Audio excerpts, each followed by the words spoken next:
entonces la palabra de Dios en Primera de Juan, capítulo 1, el versículo número 8 en adelante. Si afirmamos que no tenemos pecado, nos engañamos a nosotros mismos y no tenemos la verdad. Si confesamos nuestros pecados, Dios, que es fiel y justo, nos los perdonará y nos limpiará de toda maldad. Si afirmamos que no hemos pecado, lo hacemos pasar por mentiroso y su palabra no habita en nosotros. Amén. Hasta ahí vamos a dejar la lectura. Pueden tomar sus asientos, por favor.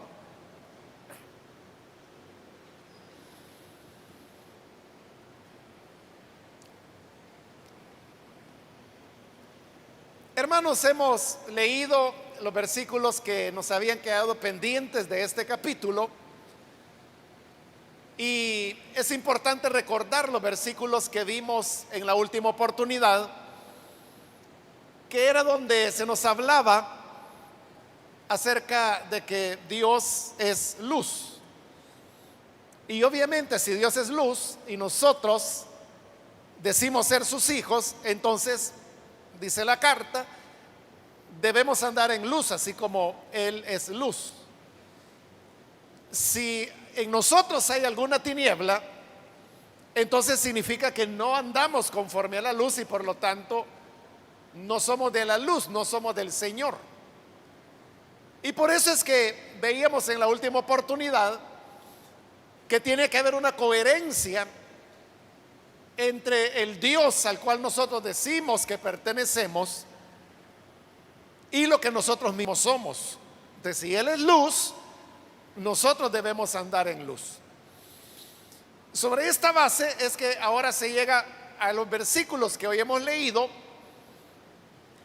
que podríamos decir que son ya verdades un poco más profundas, o lo que sería, digamos, la consecuencia más profunda de lo que se ha dicho anteriormente. Y esto comienza en el versículo 8 cuando dice: si afirmamos que no tenemos pecado, nos engañamos a nosotros mismos. Esa expresión, tener pecado, aquí dice: si afirmamos que no tenemos pecado.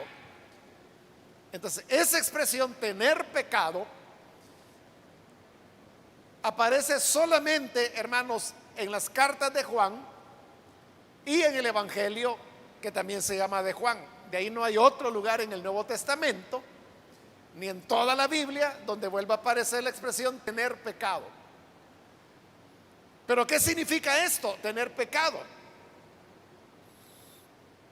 El tener pecado no quiere decir, hermanos, que nosotros hemos cometido algún pecado en particular, porque hacia eso es donde uno se inclinaría.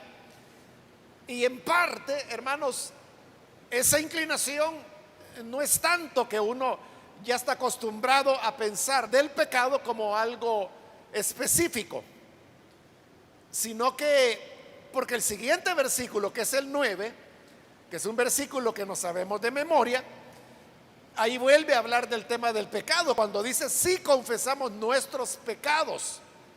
Pero note que ahora lo está diciendo en plural, nuestros pecados. En este versículo 9 sí se está hablando de pecados particulares que cada persona comete. Pero en el versículo 8, que es donde estamos, note que ahí en primer lugar la palabra está en singular. Si decimos que no tenemos pecado, está en singular. Y luego en el versículo 9 se vuelve a repetir la expresión en el versículo 10, cuando dice: si afirmamos que no hemos pecado. O sea, vuelve otra vez al singular. como en el 9 está hablando de pecados que se han cometido y que se nos invita a confesar, entonces uno puede relacionar las cosas y decir, ah, bueno, cuando aquí dice que si decimos que no hemos pecado, y yo lo entiendo como que yo no he cometido ninguna falta, si pienso de esa manera, le digo, es una consecuencia de eso.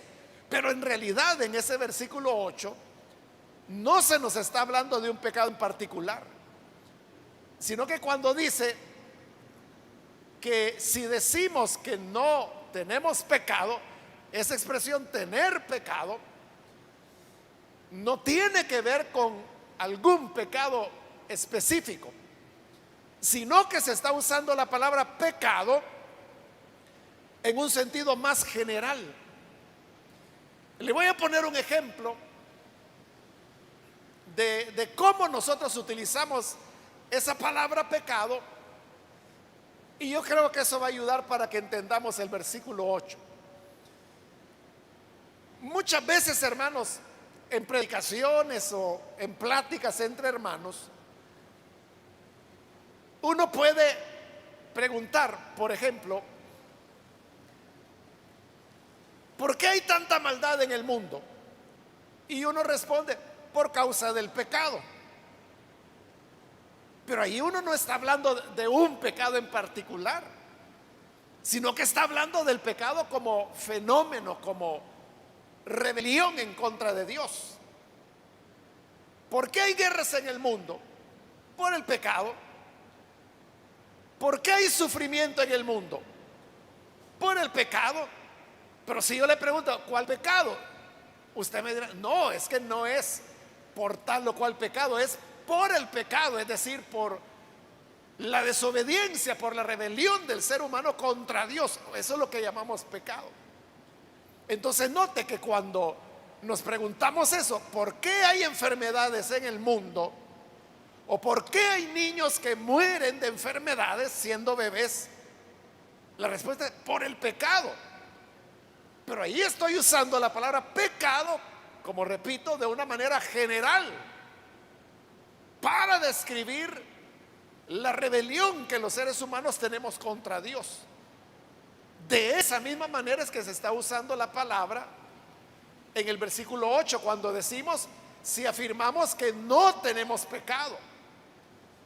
Como ahí la palabra pecado no se refiere a un acto particular, sino que habla de la rebelión que como raza humana tenemos contra Dios, entonces la frase, si afirmamos que no tenemos pecado, sería equivalente a decir que no somos rebeldes contra Dios, que no tenemos una naturaleza que se opone a Dios, que todo en el ser humano es bueno, es correcto, que todo en el hombre es bondad, es honestidad, es verdad. O para tomar los versículos anteriores, que todo en el hombre es luz. Pero sabemos que eso no es verdad. Por eso precisamente es que el versículo 8 decimos, si afirmamos que no tenemos pecado, nos engañamos a nosotros mismos. Uno, hermanos, se estaría engañando si uno dijera, no tenemos pecado, es decir, no hay personas malas, todos son buenos. Nos estaríamos engañando. Ahora, usted se puede preguntar, bueno, ¿y quién va a ser tan ingenuo de decir que todas las personas son buenas y que no tenemos pecado? Es decir, que no tenemos rebelión. Eso era, hermano, lo que ocurría en la iglesia, porque recuerde que cuando hicimos la introducción a la carta de Juan, mencionamos que lo que había sucedido es que había un grupo dentro de las iglesias samaritanas que se había dividido. Y estos que se habían dividido, hermanos, habían llevado el tema de la gracia del Señor a un extremo. Al extremo de decir eso, que por la gracia del Señor ahora el ser humano no tiene pecado. Fíjese que aunque esta carta fue escrita allá a finales del siglo primero, según lo vimos en la introducción, esa enseñanza todavía existe. A lo mejor, hermanos, no es una enseñanza que sea tan frecuente o tan común, quizás usted nunca la ha oído, pero a lo mejor pudiera ser que usted fuera una de las personas que sí la ha oído. Yo la he oído de varias personas que dicen, por ejemplo, que no hay que predicar en contra del pecado, porque dicen el pecado no existe. Y se basan, por ejemplo, en pasajes como Colosenses, donde dice que el Señor, al ser crucificado, clavó en el madero el acta de los cargos que había en contra de nosotros. Entonces dicen, esos cargos eran los pecados. Por lo tanto, como fueron crucificados, entonces ya no existe, ya no hay pecado. No sé si usted ha escuchado eso. Hay algunas sectas que enseñan eso, que el pecado no existe, porque Cristo acabó con él. Esto, hermano, que le estoy diciendo, o sea, no es exactamente lo mismo del versículo 8, porque note, estas personas dicen, no existe el pecado porque Cristo ya terminó con él. Y esto lo que decían es, no tenemos pecado. Y lo atribuían a la gracia del Señor, que de tal manera Jesús era el Redentor, que ya el ser humano no tenía pecado. Es decir, el fondo es la misma enseñanza. Lo único que en la actualidad las personas lo que dicen es, no existe el pecado. Ellos lo que decían es, no tenemos pecado. Entre una cosa y otra no es exactamente lo mismo, ¿verdad? Pero en el fondo es la misma verdad que está ahí. Ahora, eso, hermanos, es desconocer lo que el ser humano de verdad es. Porque si dijéramos esa afirmación, no tenemos pecado, entonces, como le digo, sería creer en la bondad de todos los seres humanos, que todos son amorosos, que todos son perdonadores, que todos andan en luz, que todos hacen lo correcto. Pero si dijéramos eso, dice la carta de Juan, nos estaríamos engañando a nosotros mismos. ¿Y por qué nos estaríamos engañando? Porque eso no corresponde a la realidad. Entonces, ¿qué es el ser humano? El ser humano es lo que la palabra de Dios dice que es. Allá, por ejemplo, el profeta Isaías dice que en el ser humano lo que hay es maldad,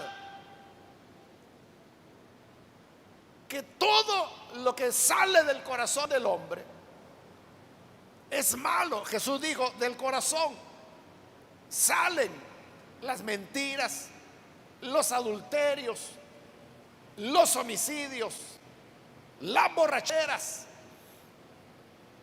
Ese es el cuadro que la palabra de Dios presenta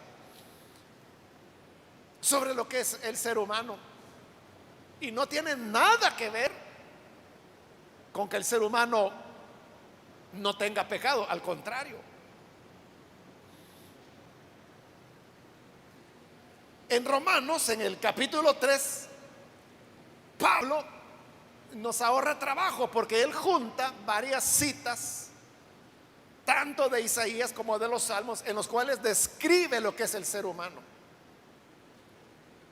Y oiga lo que dice la Biblia, hablando del ser humano: no hay un solo justo, ni siquiera uno. O sea, bueno, no hay ni siquiera uno. No hay nadie que entienda, nadie que busque a Dios. Todos se han descarriado, a una se han corrompido. No hay nadie que haga lo bueno. No hay uno solo. Su garganta es un sepulcro abierto. Con su lengua profieren engaños. Veneno de víbora hay en sus labios. Llena está su boca de maldiciones y de amargura. Veloces son sus pies para ir a derramar sangre. Dejan ruina y miseria en sus caminos. No conocen la senda de la paz. No hay temor de Dios delante de sus ojos. Ese es el ser humano. Entonces, si alguien viene y dice, no tenemos pecado, se está engañando, dice Juan. Y eso, hermano, de engañarse es peligroso. Porque así es como uno cae en situaciones desagradables en la vida, ¿verdad? Por andar confiando de que la gente es buena, por andar confiando que alguien le dijo, mire, présteme $20 y yo mañana se los devuelvo, es que tengo una emergencia. Allá tú sí le crees, ¿verdad? O sea, puede ser, hermanos, de que lo que la persona esté diciendo es cierto, pero igual puede ser que es mentira.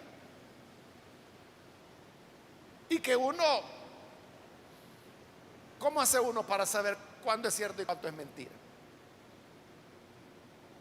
Eso, hermano, ha hecho de que muchas personas cierren el corazón. Personas que quizás estarían dispuestas a ayudar, pero la cuestión es, ¿y ahora cómo le creo, verdad?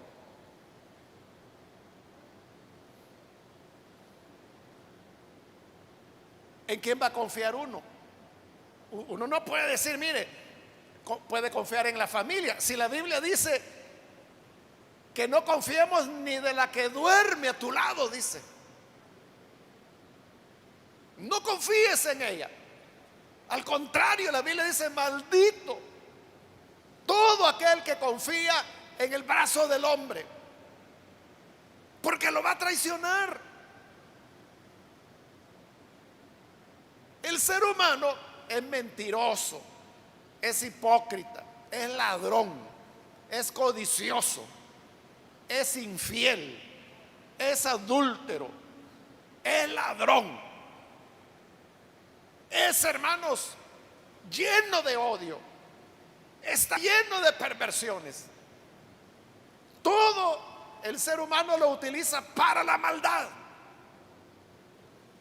para el pecado. A lo mejor usted sabe que en el caso de abuso sexual a los menores, lastimosamente en nuestro país no hay datos, ¿verdad? Pero, hermanos, sobre la base de otros datos que se parecen a nuestro país, por ejemplo México, ¿verdad? El 78% de los casos de abusos de menores es porque fueron familiares o amigos de la familia de la víctima el que cometió el abuso. Y fíjese cómo las personas orientan a sus hijos y a sus hijas y le dicen, mira, tené cuidado de los extraños, protegete de que si un desconocido te dice, mira, vení por acá, vení por allá, no le hagas caso. Los niños son formados para que se cuiden de los extraños, pero ese no es el mayor problema. El mayor problema son la familia. Es raro quien le dice a su hijo, mira, tené cuidado con tu abuelito, tené cuidado con tu tío, tené cuidado con tu hermano. O sea, ¿quién le dice eso a los niños? Entonces los niños confían de la familia, porque la familia misma está confiando en el familiar. Y así es como se produce en el caso de México el 78% de los casos de abuso sexual, es decir, la inmensa mayoría.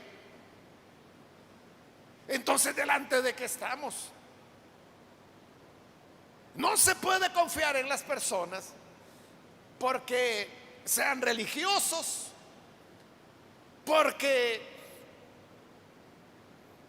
pretendan amar a Dios, por lo que hablen o por lo que digan, porque el ser humano es todo eso que Pablo dice y que, como le digo, es recogido de los profetas.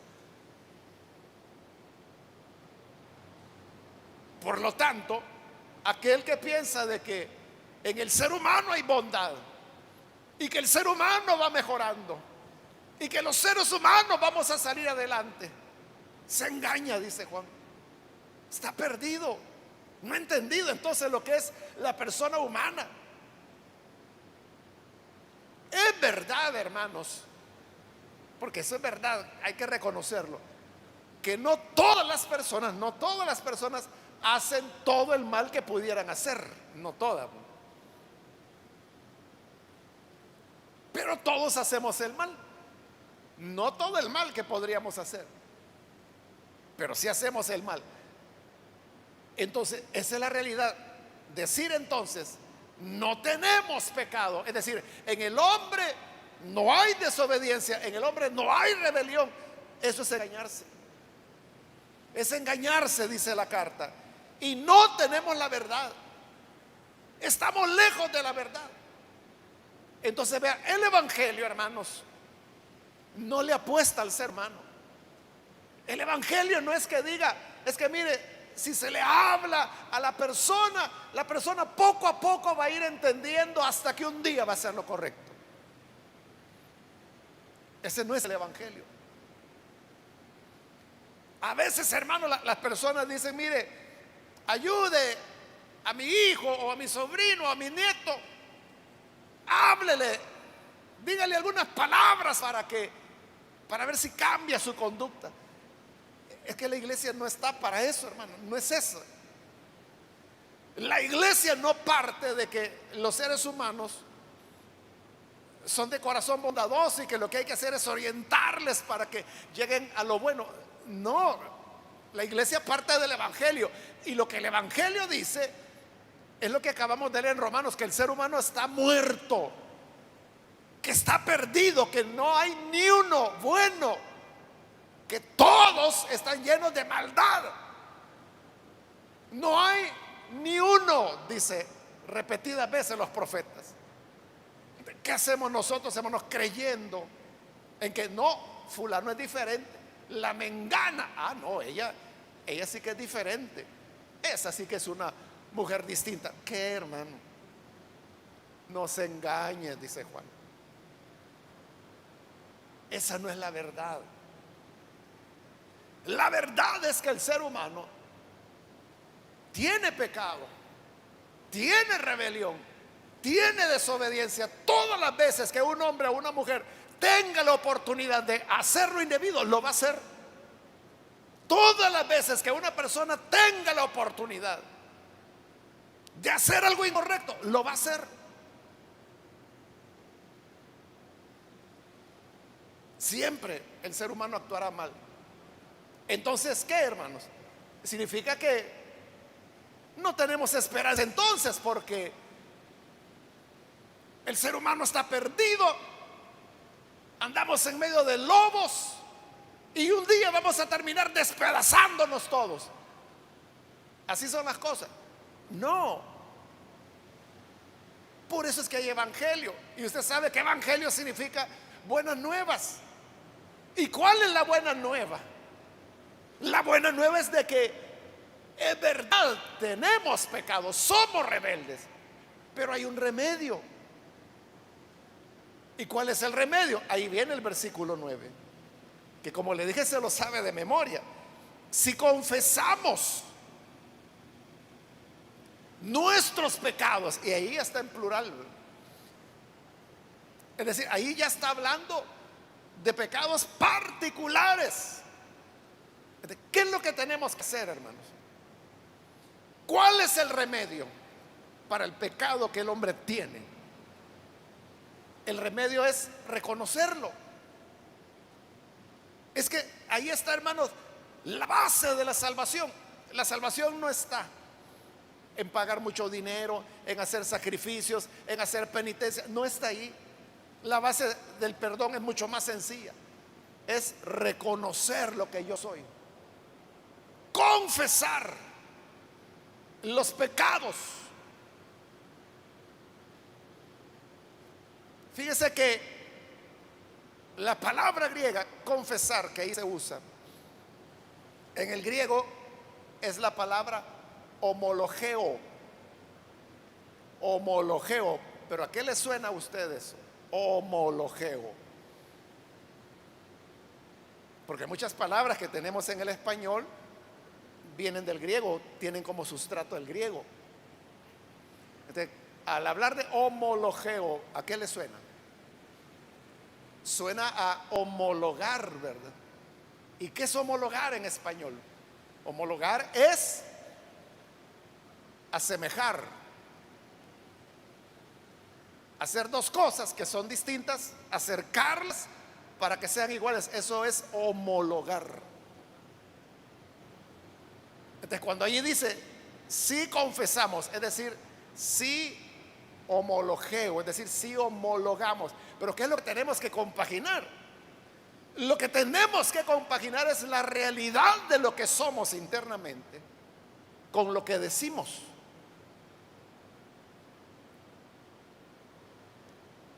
Ahí dice confesar los pecados. ¿Cuáles pecados? Los que cada quien haya cometido. ¿Cuáles? Pues para cada persona es diferente. Pero pongamos un ejemplo. Digamos que alguien mintió, dijo una mentira. Eso es pecado. ¿De qué sería homologar? Homologar sería que usted dijo la mentira, pero confesarla, ¿qué significa?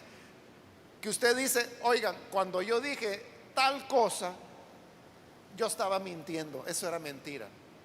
Yo lo dije por pena o por querer que ya no me preguntaran más, mejor dije una mentira, pero era mentira. ¿Qué estoy haciendo cuando digo que era mentira? Estoy homologando mi actitud con lo que hice. Es decir, esa es la realidad. Yo no soy una persona verdad, que habla verdad como ustedes piensan. No, soy mentiroso, mentí. Igual sería, por ejemplo, con el que robó. No, hermano, yo no soy honrado, yo robé tal o cual cosa. Estoy homologando lo que digo con lo que soy. Eso es confesar, es reconocer lo que uno de verdad es. ¿Y qué sucede cuando reconocemos nuestro pecado?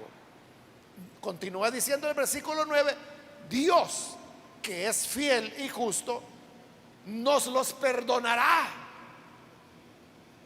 y nos limpiará de toda maldad. Nos perdona y nos limpia. Perdonar es librar de la culpa, y limpiar es cuando el pecado, la impureza, es deshecha por la sangre del Señor. Por eso le decía, la base del perdón es la confesión. Pero ¿qué hace el ser humano? Todo lo contrario. Porque como tenemos pecado, ¿verdad? El ser humano siempre está en rebelión. ¿Qué ocurre cuando usted le dice a una persona, mire, Cristo quiere perdonarle sus pecados? Esa persona le va a decir, ¿cuáles pecados? Yo no le hago mal a nadie. Yo todas las mañanas que me levanto, lo primero que hago es darle gracias a Dios por el nuevo día que me ha dado. De ahí, mire, yo voy a trabajar, yo paso ocupado, yo no ando en la calle, yo no ando haciéndole mal a nadie. Y en la noche, cuando llego ya cansado, yo le digo, Señor, gracias por este día que me diste de vida. O sea, todo eso es mentira, ¿verdad? No hacen nada de eso, pero así dicen. ¿Qué están diciendo? Que no es cierto, que no han pecado. Lo contrario de lo que la Biblia dice, que hay que confesar. Pero ¿qué ocurre cuando por la gracia de Dios? Porque solo la gracia de Dios puede producir eso. Cuando la gracia de Dios hace que una persona reconozca su pecado y esa persona diga, me arrepiento, he hecho lo malo, es perdonado, dice la palabra. Si confesamos nuestros pecados, Dios es fiel y justo para perdonarnos y para limpiarnos de toda maldad. Esto me recuerda, hermanos, algo que ocurrió hace años, que ya lo he contado alguna vez, pero hace mucho tiempo, muchos años atrás lo conté. Yo estaba en la iglesia apenas comenzaba, y yo estaba en la puerta. Como la iglesia era chiquita, ¿verdad? Y llegaban, le estoy hablando de los inicios de la iglesia Elín en Santa Ana, no sé, 30 personas, 20, 25, algo así.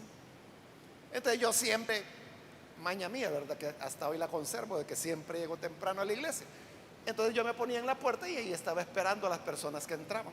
Cuando venía una hermana que era diaconisa de la iglesia, y ella ya había platicado conmigo de que el esposo de ella era un hombre que no quería nada con el Señor. Y de verdad yo ni lo conocía. Nunca había llegado a la iglesia. Pero ese día yo vi que la hermana venía con un hombre. Entonces yo dije, él ha de ser el esposo, dije yo. Y yo vi que venían por la calle caminando y que venían hacia la iglesia. Y como yo estaba en la puerta y yo estaba ahí precisamente para saludar a todas las personas que iban llegando. Entonces el hombre se fue directamente hacia mí. Y así, sin decirme buenas tardes ni nada, de una vez me dijo, mire, me dice, aquí vengo, me dice, porque yo soy un santo, me dice. ¿Sabía usted? Me dijo, que ya me van a canonizar, me dijo. Así que yo vengo por eso, me dice, porque yo soy un santo. Vaya, le dije yo, pase adelante, le dije. Y entró a la iglesia. Eso fue lo que me dijo, que él era un santo. O sea, no me dejó ni decirle nada más que pase adelante, ¿verdad? Y pasó adelante. Vinieron las alabanzas, luego me tocó predicar. Yo prediqué, o sea, yo no me acuerdo, hermano. Le estoy hablando de 1980. Prediqué. Pero lo que le quiero decir es que cuando yo hago el llamado y dije, alguien quiere recibir a Cristo, ese hombre fue el primero en ponerse en pie y pasó adelante. Él era un hombre blanco, de piel blanca. Entonces, pero venía colorado, hermano, como camarón, pero de llanto, venía llorando.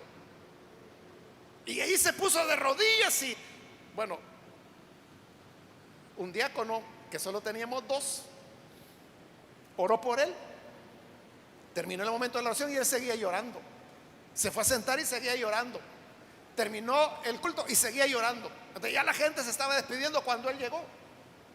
Y cuando llegó a despedirse, hermano, venía llorando todavía. Y casi ni podía hablar, parecía un niño. Él era ya un señor. Yo calculo que tenía como sus 55 años. Y como le digo, era blanco, pero estaba colorado, puro camarón. Y llorando, y llorando, y llorando, y llorando. Y se secaba las lágrimas, se sonaba la nariz con su pañuelo. Y cuando más o menos pudo hablar, fíjese lo que me dijo. Me dijo, mire, yo soy un gran pecador, me dice. Y yo no sé cómo es que el Señor ha tenido tanta misericordia que hoy me ha alcanzado, me dijo. Estaba, o sea, lo contrario, o sea, si cuando entró me dijo, mire, usted sabe que ya me van a canonizar, me dijo. Eso fue lo que me dijo. Y ahora está ahí llorando, que no para de llorar, diciendo que es un gran pecador. Ve la diferencia entre homologar o no homologar. ¿Usted qué cree? ¿Que él de verdad era un santo? ¿O cree que era un pecador? O sea, por lo que dice Pablo, era un pecador, ¿verdad? ¿Qué pecados cometía? Yo qué sé, hermano. Bueno, él estuvo en la iglesia hasta el día de su muerte. Él, después de eso, hermano, quizá unos 3 años después de su conversión, él falleció. Tuvo algún problema de salud. Es decir, eran ya sus últimos años. Para eso el Señor lo llamó, ¿verdad? Pero lo que le quiero decir es que cuando estaba diciendo verdad él, cuando orgullosamente en la entrada se dirigió a mí para decirme, mire, yo soy un gran santo, usted sabe que me van a canonizar, me dijo. O sea, eso era sincero con lo que él era, o era lo que después, con cara de camarón, estaba ahí llorando y sonándose la nariz y que no podía parar de llorar. Bueno, y se fue a su casa llorando. diciéndome es que yo soy un gran pecador. ¿Cuándo cree usted que estaba diciendo la verdad? Claro, ahí lo acaba de decir un hermano. Después, ¿verdad?, del culto, al final, cuando él ya había tenido su conversación, ¿qué hizo ahí? Homologó lo que era su realidad con lo que estaba diciendo. Eso es confesar. Y ahí dice la Biblia que si confesamos nuestros pecados, Dios es fiel y justo para perdonarnos y para limpiarnos de toda maldad. Amén, hermanos. Y yo siempre lo he dicho, hermano, que a mí me gusta ese versículo 9 porque dice maldad, que nos va a limpiar, dice, de toda maldad. Porque si dijera, Él nos perdonará nuestros pecados y nos limpiará de errores que hubiéramos cometido. Uno puede decir, bueno, entonces Dios perdona errores, pero lo que yo he hecho no. Pero no dice errores, lo que dice es, nos limpiará de toda maldad. Aunque es una maldad lo que tú has hecho, aunque sea una perversidad, dice que Él nos limpia si la confesamos. Ese es todo.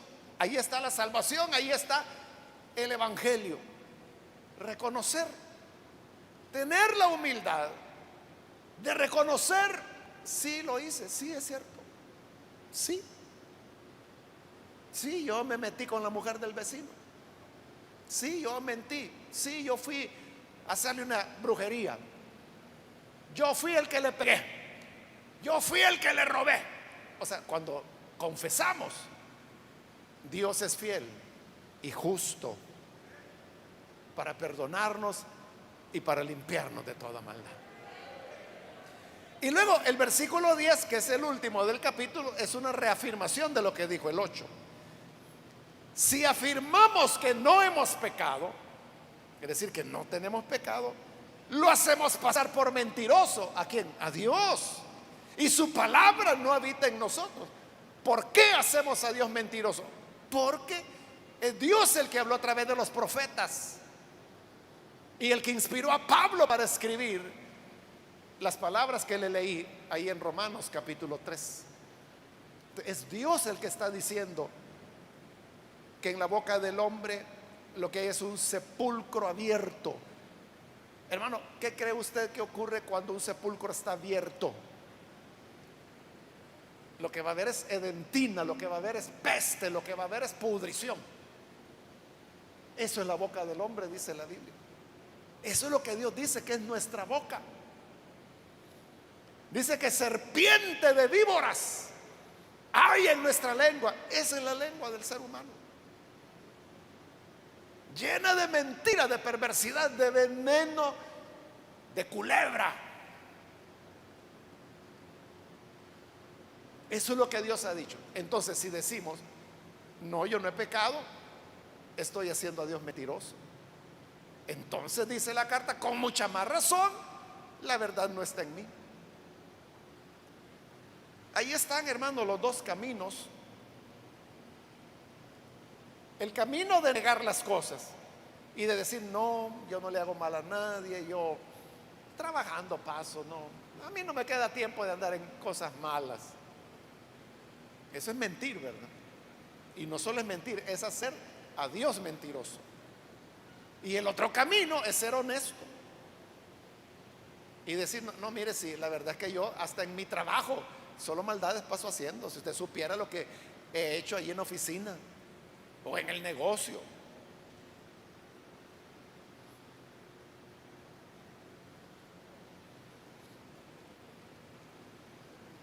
Este camino de confesión es el que nos trae el perdón de Dios. Si queremos, hermanos, ser limpios de culpa y limpios de toda maldad, confesemos al Señor, seamos humildes, reconozcamos nuestra realidad y la gracia de Dios nos cubrirá para salvación. Amén. Vamos a cerrar nuestros ojos y vamos a orar. Pero antes de hacerlo, yo quiero invitar A las personas que todavía no han recibido al Señor Jesús como su Salvador,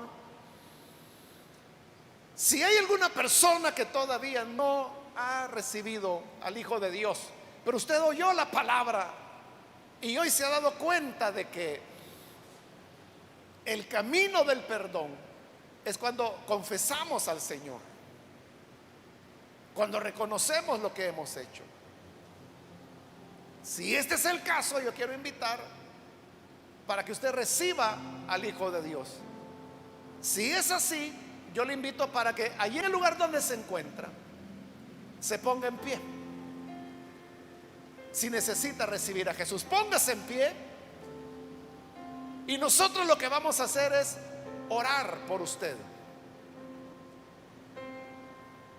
Porque cuando confesamos nuestros pecados, cuando reconocemos que hemos andado lejos de los caminos del Señor, entonces es cuando Dios nos perdona, porque Él es fiel y justo y nos limpia de toda maldad. ¿Quiere ser limpio? ¿Quiere ser limpia?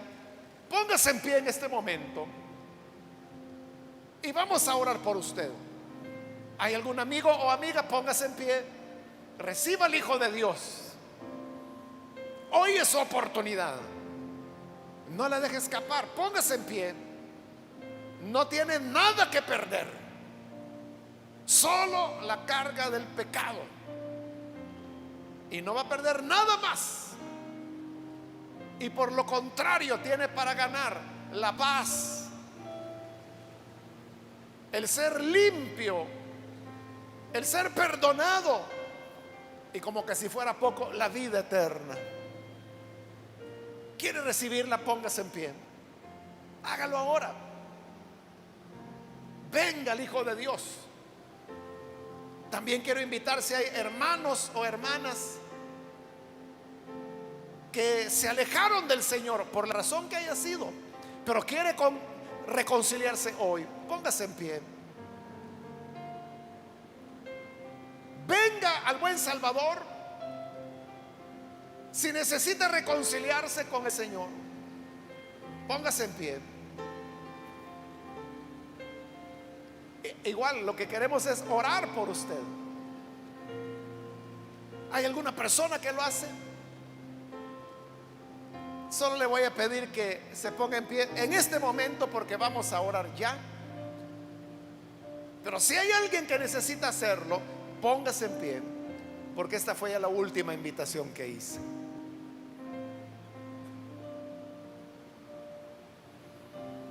A usted que nos ve por televisión, quiero invitarle para que reciba al Señor Jesús o se reconcilie con Él. Únase con nosotros en esta oración. Señor amado, gracias porque tu palabra siempre, Señor, nos orienta, nos ilumina, nos enseña. Queremos pedirte por aquellos que a través de los medios de comunicación están abriendo su corazón para recibirte. A quienes lo hacen, Señor, perdónalos, y como tu palabra lo dice, límpiales de toda maldad. Nosotros, Señor, reconocemos que tenemos pecado, y por eso es que te buscamos. Por eso es que te imploramos tu misericordia, porque confesamos que tenemos pecado. Gracias, porque tu gracia siempre está extendida y la sangre de tu Hijo siempre está fresca para perdonar el pecado y a todo aquel que se arrepiente. Te entregamos, Señor, lo que somos, y queremos vivir para ti cada día de nuestra vida. En el nombre de Jesús, nuestro Salvador, lo pedimos. Amén y amén.